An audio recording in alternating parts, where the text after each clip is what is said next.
Hello everybody, Zeidoktor here, and this episode of Typical Manga Review is going to be focused on My Hero Academia, Chapter 135, A Distasteful Tale. I'll cover here just like a little UA profile on Kirishima. Makes sense, he's gotten a lot of coverage here. A little amusing note to me is that he has a scar that apparently the author often forgets to draw. And he just kind of described this quirk as when he tenses up and goes all out, his body becomes hard. It's really difficult for him to keep hardening while also needing to move his body at the same time. With his normal everyday level, he can maintain a full body guard for about 10 minutes. But with the unbreakable form he just busted out, it'll only last about 30 to 40 seconds. Once that time is up, a short breather interval must pass before he can pull it up again. So if you're aiming to take him down, you'll want to hit him during that interval and clock him in the chin. Apparently he has a glass jaw. Anyway, the hero team is assembled. We're at the meeting room in the offices of Sir Night-Eye on the second floor. And we've got a few guys here, some we've seen already, like Night-Eye, Fat Gum, Ryuku, Gran Torino, and Aizawa, and a few others we haven't. That goes noting that there's heroes all the way from the top of the chart to local minor heroes in attendance. Uraraka and Juyu take note of Aizawa. Like I was asked to join, so I came. It was brief, but I've heard about the situation. I also have a few things to say as well. Here seems a little out of the loop of what the Hasikai are. I believe that's how they pronounced it. Of course, Fat comes like he's also got a connection. He's kind of got a connection to all this, and this meeting so that everybody can kind of talk things out and get on the same page. Bubble Girl kind of opens up with something, a bit of information that we readers already knew. Since about 2 weeks prior, the Night-Eye offices have been independently observing a certain villain group known as the. Like I said, the translation here, it's Jaimi's box is eightfold cleansers. I think Viz was using Kasakai, so I'm going to stick with that. When you're asked what started it, and then they mentioned the Reservoir Dogs attack, a couple of years like, okay, I remember that. But they just had a few odds and ends that struck them as really weird. At which point, Centipeder, a sidekick with a Night-Eye affiliated office's sidekick, whose neck and head are centipede, from conducting and the tracking observation of the as per Night-Eye's instructions. And within the last 1 year period, there's been a rapid increase in contact between members of the underground of that group and people outside the group. They appear to be an organization moving with the intent to expand and accumulate funds. Also, shortly after the commencement of the investigation, he made contact with twice. They particularly houses are being followed, and so Centipede couldn't track them. But here he cooperated with police and was able to confirm that during this meeting some kind of fight had occurred. And Gran Torino knows that this is why he's there. Like him and Kuchauchi, the cop, were called. But he's actually getting information from witnesses, so he's checking on that. He also addresses Deku. He's like, I never thought it'd come to this, but you've been dragged into quite an annoying situation. But Deku's like, I don't like any part of this as annoying. Mira's actually surprised that they know each other. And Kira seems like that recognizes him as the old man who was with All Might at Kamino. Midoriya sure knows some amazing people. Night-Eye seems to take note of this as well. There's like a little ellipsis of silence before he continues on. Bubble Girl kind of goes on to extra information that she can kind of skip, like, oh, right. But it does give us the information, the term HN or Hero Network, which, hey girl, explains it's an internet service where people with pro licenses that so you can see activity reports, apply for help from heroes, and such. Meanwhile, a hero kind of reminds me of that blind captain from Bleach, which would be ironic given the skin tone if I call him Captain Bleach, so I'm not going to. Is, even if they're UA students, what's with the brats? Can't talk with them around. We're just burning daylight to get to the real issue of what they're plotting. At which point, Fat Gum, like, he stands up with so much force, he sends his chair flying. I like this guy. Enough out of you. These two are super important witnesses. Like, Kirti was like just confused by the statement, while Tamaki's like enthusiasm smothering. Besides, I think there's a ton of people who are meeting here for the first time, so better get to it. Name's Fat Gum. Pleasure to meet y'all. The girls love him. Like, he's so round and cute. Oh, here's some candy. Night-Eye goes on that they have reason to believe that the Hasikai have made the dispersal of unlicensed good part of their livelihood. It says he requested from heroes familiar with that line of work, which includes Fat Gum. Long ago we smashed these kinds of things to pieces. Then yesterday in Red Riot's debut battle, Tamaki was shot by something new, the likes of which we ain't never seen. And he gets a drug that erases quirks. And this gets Fat Gum so riled up he actually smashes the candy in his hand. Man, the girls are gonna be disappointed now. At the phrase erases quirks, everybody looks immediately to Eraserhead. He looks displeased about this. Mirio's first thought is whether or not Tamaki's okay. He's like, yeah, I came back after I slept it off. See, look at the splendid Calcoof. Oh, hey, so your breakfast for beef bowl. Nice. Funny when they could be so casual with their powers like that. Anyway, the skeptical guy, Captain Skeptical here, is if it recovers, no need to worry, nothing fatal. But there's more to it, which Night Eye leaves to Eraserhead. It's a bit different from my power. That's because I'm not attacking the quirk itself. Basically, the short version that there's a genetic trait that allows that's added to the basic human body, and that's the quirk. Collectively, this plus alpha is called the quirk factor. Eraserhead quirk only allows him to temporarily halt that factor. He can't damage it. But after they took Tamaki to a hospital after that whole thing happened, and got a look-see, and that quirk factor had taken damage. It recovered and it's returned to normal now. Of course, that does lend the idea that it could be done permanently, which we'll get into in a bit. And upon analyzing the thing he was shot with, there were no other abnormalities in Namajiki's body. It was only the quirk that was attacked. Now, the people from the gang that shot him and the guns in pieces too, plus they didn't have no other bullets in their possession besides the one they fired. However, thanks to Kirishima rushing his left to deflect the bullet, we were able to attain the contents of one shot. I did that? That came out of nowhere. Yep. The girls are impressed. The girls are suitably impressed. Like even, hey, I was like, I knew it suits you. Rodney, right? I knew that. It suits you. I will always make her a motor mouth now. And then Fat Gum points out that the truly sickening thing was what was inside the bullet. It contained human blood and human cells. What now leaves Zorak and Tsuyu, who are just hearing this, kind of getting the first indication of this, kind of freaked out. This leaves Mirio and Deku shocked as well, for reasons we'll get into, but Ryuko's noting that, in other words, that effect is derived from a person, or quirk. A quirk to destroy other quirks. One of the heroes like, okay, I'm not sure I'm following. How is this linked to the guys you started off with? Fat Gum goes into, like, the guy Kirishima captured, and the illegal substance he was using, the drugs distribution web is real complicated. It's gotten curtailed heavily nowadays, but sold wholesale all across. Oh, okay, just real quick, sorry. Just to make sure there's no confusion here, Fat Gum's talking about the drug the guy shot himself up with to fight Kirishima.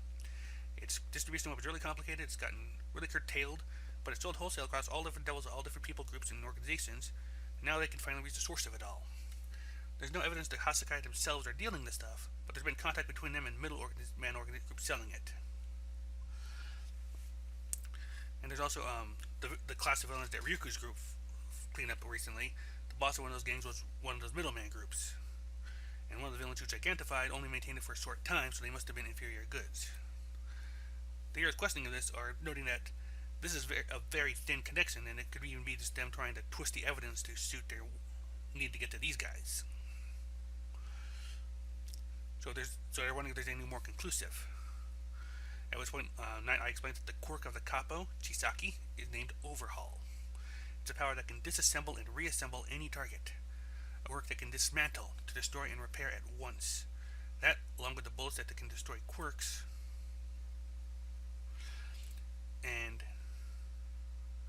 as he's explaining this, Deku and Mirio are having a little mental freak out as they remember Eri and the bandages around her. And as this is, the two of them are just sitting there all isolated, it almost looks like, the way they hang onto it. Night Eye goes on that Chisaki has a daughter, one without a birth certificate, so the particulars aren't clear.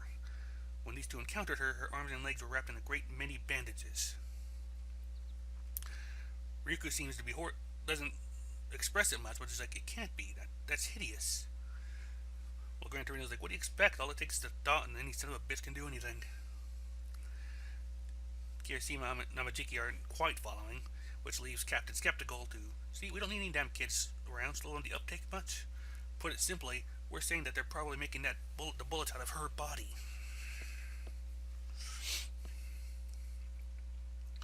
We don't, and we see like a little image of, it's kind of faded, but I think it's supposed to be like overall, like standing over Eri, while Eri's like kind of like being torn into little pieces that are turning into the bullets. We don't know if they're trafficking them for profit. At the current state of development, they're not very close to completion. Be that as it may, if hypothetically they're using them as a testing phase and using them as samples for presentations to gather comrades, there's no definite. Oh, I'm sorry.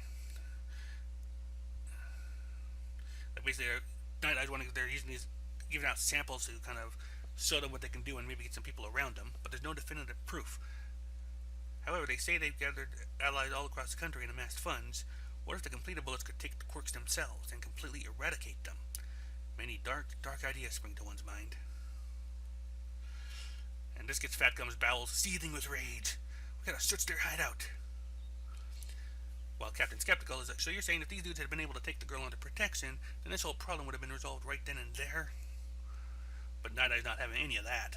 I take responsibility for all of it, so I'd appreciate if you didn't put the blame on them. Even though they didn't know about her predicament, they both tried their best to save her.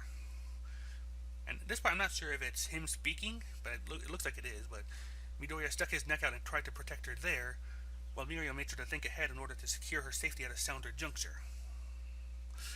Meanwhile, both Mirio and Deku are thinking themselves like, the greatest hero? Save a million? Yeah, right. What a joke. The ones who are most frustrated right here and now are these two. And Deku declares that they're not going to fail Eri this time, and they both declare that they'll protect her. Yes, and that will be our goal, says Night Eye as that chapter comes to an end. And yeah, this was a very exposition-heavy chapter, so there you go for that. And the main point is like getting us involved with how Eri and Overhaul are kind of connected. Like it's an exposition chapter, but it does help to bring all the different characters on the same page and kind of like run it down for the readers too. So that's good. So I don't mind this was an exposition-heavy chapter, and they do some good stuff with the art and the expressions here and there. To get Fat Gum kind of keeping things jovial for the most part. I love the part where he actually like stands up so hard he knocks his chair flying. And you have Mirio and Deku just freaking out as the implications of what was going on with Eri kind of kick in for them. I've seen a few posts and discussions here that point out that no words are there, but you can easily just kind of empathize with just how they feel right there. Like I'm like pretty much like I'm right there with you, bros.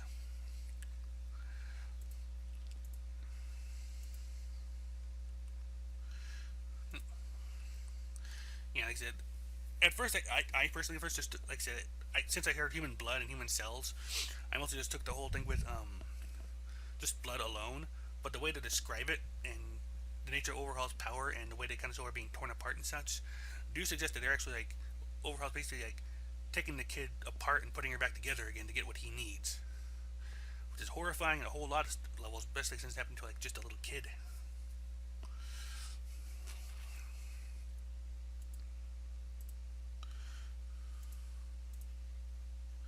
So at this point, they're definitely gonna bring so I'm expecting next chapter. So it's gonna no, I can't say next week because the jump as a whole is gonna be off next week because of Japanese holiday Golden Week. But that said, things are gonna definitely start picking up in the next few chapters here because, like I said, they know where the hideout is. They know where to go. Question is, are they gonna only fight Overhaul, or are the League of Villains gonna get involved with it too? That's definitely gonna be something to look into.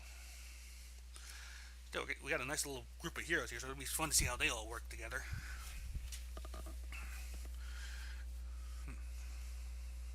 I don't know if this will count as Deku's debut before it's all done, because we had earlier the Kirishima and the girls both all getting their stuff in the news, so this may end up being, if not Mirio's and Deku's, maybe both of them.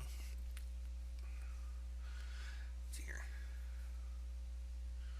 A couple things that also struck as well is like, for all Night Eye has kind of been on Deku's case, he still kind of sticks up for him here. It's like he's not going to put up with any of Captain Skeptical's like putting the blame on them. Like Deku did what he could right then and there, while Mirio did what he could to prepare for later. The one big question that comes to my mind now is, given the similarities between how Overhaul's quirk is described and what Aries' quirk appears to do. Are they truly father and daughter?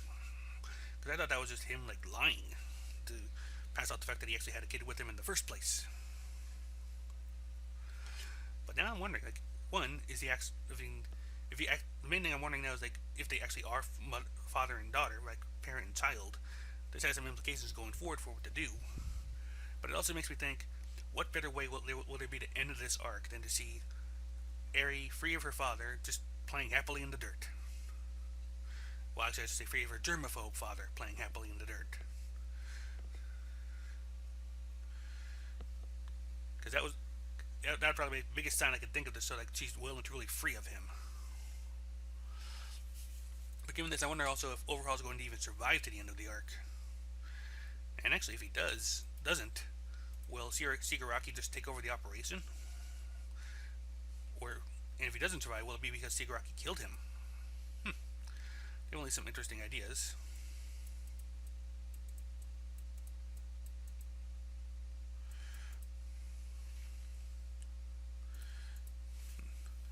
But I said, those are kind of the points that stick with me the most in all this. Like, I definitely want to see just how this goes about. Like I said, I'm hoping this will be a good debut for Deku, like a public debut, so to speak, as this thing's gonna get crazy. One theory that came to mind in all this, though, we have bullets that could potentially destroy a quirk permanently. So here's my theory for what's about to happen. 1. In the course of this battle, they will have a completed quirk erasing dart. They'll hit Mirio with it. Mirio will hit with it, possibly in the process of keeping Deku from being hit with it. In the process, Mirio's quirk will be completely destroyed and he will never be able to be a hero. But because he is like such a good choice, such a powerful hero, Deku will at this point seriously consider giving him one for all.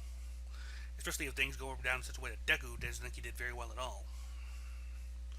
Because there is definitely going to be a point where Deku has to seriously consider giving him one for all. I mean, everything's just set up in that direction.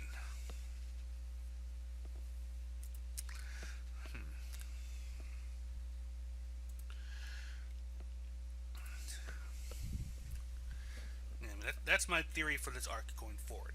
Like I said, something's got to happen to Mirio. It's something that will make Deku seriously want to give him one for all. But still too early to say for that for sure. So for now, I'm just going to go ahead and call the review here. It has been My Hero Academia, Chapter 135 by This Tasteful Tale. Until not next week, but next chapter. See you then, and bye-bye.